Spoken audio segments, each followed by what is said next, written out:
Hey guys, Corey here, and I know it's been a little bit of a break, but I am back with a new Scrapbook Process video for you. I've got a running list of different things I want to do scrapbook pages on, different stories I want to tell, and things like that. Some of them are current, and some of them are from years and years ago. So this one is one of those ones that's from years ago. So back in the day when I was scrapbooking all the time, I never recorded this story. Probably because I wasn't really concerned about the actual story. I just wanted a pretty photo album, which is fine. But this now is a story I definitely want to remember for all time. So I'm going to go ahead and get that page made today. So what I'm going to do is I'm going to have a bunch of journaling. I want to put it on the page behind this white piece of cardstock that I've got right there. And so what I'm doing is I'm just actually going to be making kind of just a flap with all the pattern paper, and that way I can easily open the flap up and read the whole story underneath. So it's a little bit of hidden journaling, but really it's because I love decorating the page, which is probably the whole reason why I just liked my pretty photo albums in the past.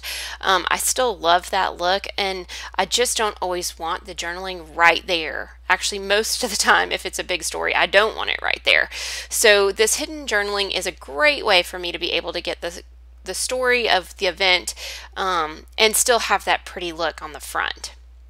So there's my flap. It's all made, and I'm just going to look through these different Felicity Jane pattern papers to try and find the one that I want to be my background page. Now, I make a lot of changes during this process, so just kind of bear with me. You're going to see one thing, and then I'm going to end up changing it around. So with this, I'm going to go ahead and just use white acrylic paint just to kind of soften the background. I'm thinking I'm going to use this whole pink page for my background paper. I like the way it looks and everything else, and I'm trying to break out a little bit with just the plain white cardstock, but in the end you'll see that that doesn't necessarily work. So here's my journaling. I'm going to go ahead and put that on tracing paper. Actually, I think this might be vellum, but anyhow, I'm just using a good permanent pen, and I'm writing all my journaling out, the whole story about what I wanted to, about what I wanted to get. I can't even talk about what I wanted to get in this story. So that goes on first, and see the flap goes right there on top of it. So I stapled it down, and then I did take it back through my sewing machine so that it was stitched on nice and tight. So then I can just decorate the white. For this page, I was using my Felicity Jane kits. I believe that I was using March. I'm not, yeah, it was the March kit. I know for later pages, I did bust out some of the older supplies, but I think for the most part, this was all the March Felicity Jane kit. And so I was just going through, and I love being able to work with a set number of supplies. And so even though I could easily go in and pull things just out of my stash, sometimes it's nice just to have that box of materials sitting next to you, and you just use what's sitting there. So that's really what I was just doing. I was creating, I was having a good time, and I just didn't really want to search for anything else. But that also was causing me to use a bunch of these flowers, or try to use the flowers. So in just a few minutes, you're going to see that I'm trying to use all these flowers. And you know what? I ended up not using any of them. I'm not really surprised. Sometimes I love it when other people use lots of flowers, have these beautiful kind of bouquets on their page, but it just doesn't work for me. Have you guys ever tried that? So I'm trying to place these flowers all around my page, or around the photos. I'm thinking that they all match my daughter's outfit really well, so it's going to look really good. And I really love being able to use the chipboard or the cardstock ones along with these vellum stickers. I think that looks really neat with the different dimensions and textures. So I'm really trying to work all of those together, and unfortunately it just didn't work. So off the flowers came. The other thing that didn't work for me was the all pink background. So what I did was I ended up just cutting, so that you can see a little bit, but I ended up cutting it out, and I'm going to go ahead and put it on white cardstock. So I do want to do a little bit of inking on my white cardstock, and so what I'm using is a Distress Oxide ink that I got in a Hip Kit Club color kit. It's actually the April color kit is what that color is. It's Abandoned Coral, and I'm just going to splatter it on the page and also on this part of the flap where the photos are going to go. Now I get all of this done, and I'm going to go ahead and add some black on it too, and honestly, you guys, I end up messing it up.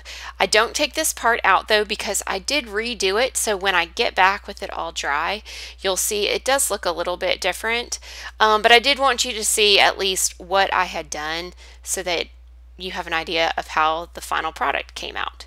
But I do mess it up, I don't like it, and so I just go back in and redo it. So now I've got this, it's not really right, the splatters don't go together. I didn't wait for them to dry, so now I've got black bleeding into the pink, which looks really ugly. I try to fix it. Nothing's fixing this. Guys, I got so frustrated. I just sat there looking at it going, this just isn't gonna work. Every time I added more, I just messed up more. So you know what? I'm calling it quits, cutting my losses, and starting over again. So here's the new one. I like how it turned out so much better. I was patient and let it dry and everything else, so that was great. So I'm just going to rough up the edges a little bit on this outside part. I've got this cool little old tool. It's probably pretty dull at this point, but you just put the paper right in it and run it along, and it roughs up the edge nice and easy for you. And I feel like it flows a lot better now. But just to kind of get a little bit more of the subtle look, I am going to use a little bit of a packaging technique just to kind of get a little extra color on there where it all kind of, you know, just blends in together really well.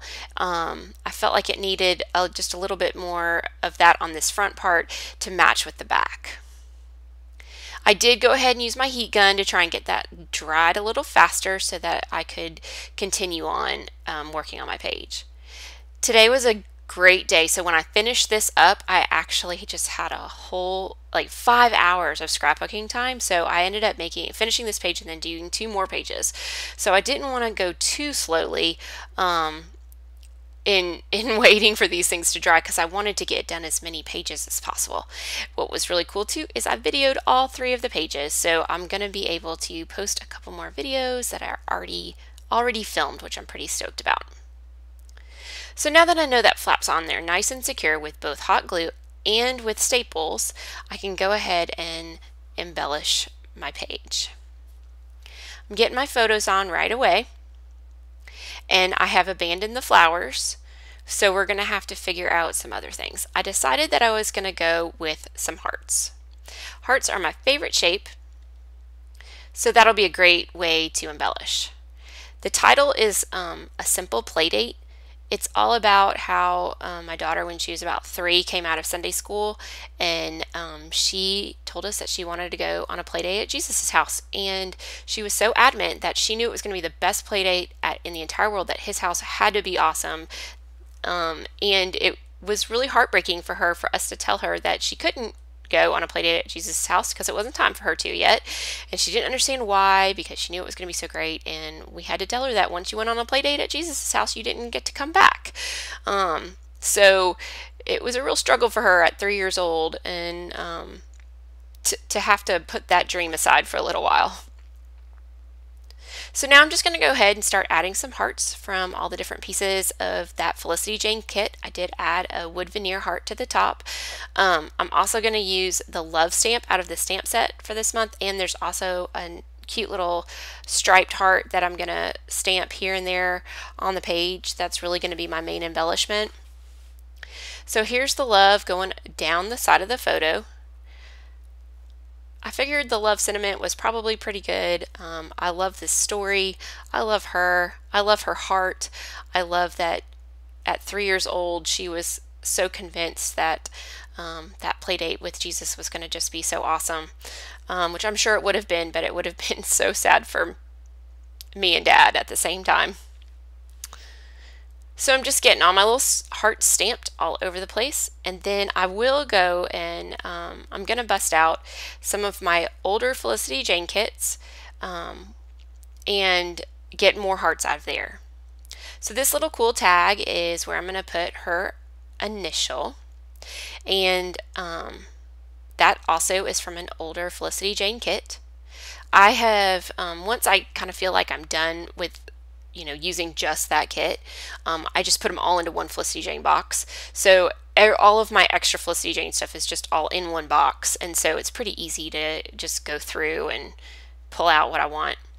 So I made this little tab so that you can easily open up the flap just using a little bit of pink ribbon. And then there are these great chipboard hearts, and I'm just going to kind of layer those here and there up and down the page, just following sort of the basic flow of everything else. I always love it when I don't have to, like the colors in the photo work so perfectly with the colors of the supplies. Like that's like one of my favorite things in the entire world. And these pictures are so old because these are from right around the time where she told us how she wanted to have this play date. And so she's wearing this great dress with all these flowers, and all the colors just work so beautifully together. I really wanted to use this piece that says blessed. I figured with the story it was going to just be so awesome, but at the same time I couldn't figure out a place to make it work. It was a little bit too large, so everywhere I tried it, it just was too bold and too much, so I decided to let that one go. Then I'm going to use just a few of these little heart stickers and add these around here and there. I really could use hearts on probably every single page that I make, unless I'm making a page because I'm mad. So anyhow, you guys, that is it. I hope you enjoyed it. Here's a few little details that you can see things close up. I just really love how it turned out. It took me longer than it normally takes, but that's okay. All in all, it ended up coming together really pretty at the end, and it was just a lot of fun to make. And I'm really happy that I have this story written down. So if you have any questions, please leave them for me in the comments section. Otherwise, thanks so much for stopping by. And remember, you can find me creatively on Instagram at Corrie J Creative. Bye.